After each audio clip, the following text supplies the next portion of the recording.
இப்போ பொட்டுக்கடலையை நல்லா ஓட்டிட்டோம். இதை எடுத்துகிட்டு மீல் மேக்கர் ஓட்டிக்கலாம் நெக்ஸ்ட்டு.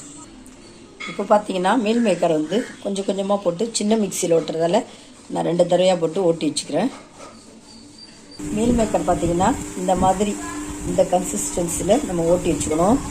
ரொம்ப மழை மையமையே இல்லாமல் இப்படி இது பாருங்கள், திரியாக இருக்கு பாருங்கள். நல்லா கோர்ஸாக நல்லா ஓட்டி வச்சுக்கிட்டோம் மீல் மேக்கரை. இது இப்படி இருக்கட்டும். இப்போ நம்ம நெக்ஸ்ட்டு சோம்பு, நல்லா ஒரு ஸ்பூன் சோம்பு போட்டுக்கிறோம். அடுத்தது இஞ்சி, பச்சை மிளகாய், கருவேப்பிலை, பூண்டு இதெல்லாம் போட்டுக்கலாம்.